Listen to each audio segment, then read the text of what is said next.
Have you ever carried something so heavy, so invisible, that it fundamentally changed how you walked through your life? Like a backpack filled with rocks.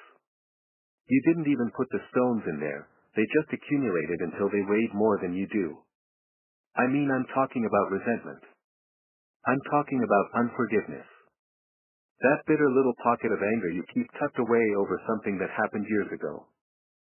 Something someone said, a way they acted, a disappointment that never quite went away. We are expert hoarders of hurt. We gather these emotional stones and we think they protect us. We think they prove that they were wrong. That we were right all along. But what is the truth? What are we actually protecting ourselves from by holding on to these grudges? The enemy doesn't attack our sin directly anymore.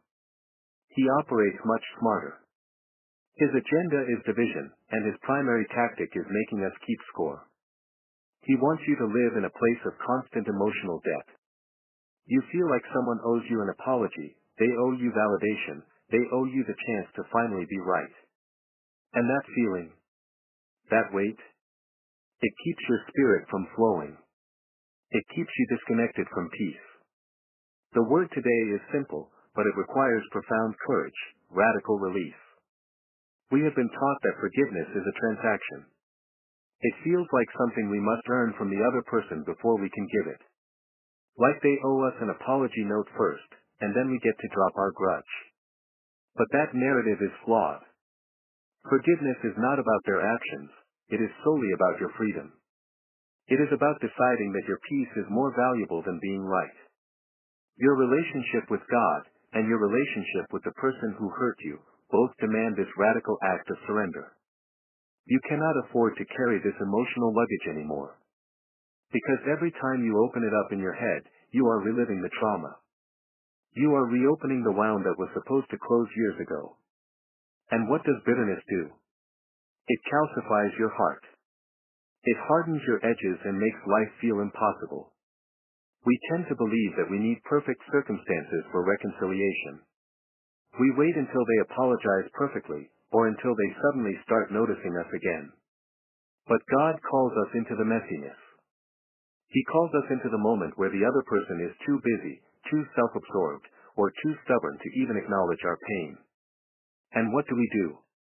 We are commanded to drop it. I am talking about dropping it like a stone falling from your palm, completely and without a look back. It's not suppression. Suppression means locking the feeling in and just waiting for it to explode later. No. Dropping it means making a deliberate choice right now, in this moment, that you are forfeiting your right to vengeance. You are choosing peace over proving a point.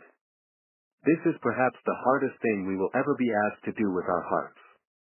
We are going to have to surrender the narratives, the stories we tell ourselves about who hurt us and why they should always suffer consequences for it. We are required to remember all the grace shown to you, even from people who treated you awfully. We must shift our focus away from their failure, and onto God's overwhelming sufficiency in your life. If God can release you from the deep trenches of sin, He is absolutely equipped, absolutely demanding, that you release yourself from the prison cell built by your own resentment. Don't let the unresolved history dim the light of the present moment. Don't let someone else's flawed humanity become your permanent emotional hostage. The cost of holding on to bitterness is astronomical. It costs you peace, it costs you connection, and ultimately, it costs you your freedom from joy itself. Today, I am asking you to look at that heaviest stone in your heart. That deep, persistent grudge against someone who isn't even sitting right here in this building. And I am challenging you, by the power of the cross, to drop it. Just let it go. Drop it and walk into the lightness of a life defined not by what happened to you, but by the boundless freedom that Christ has given you. Your peace is waiting on the other side of surrender.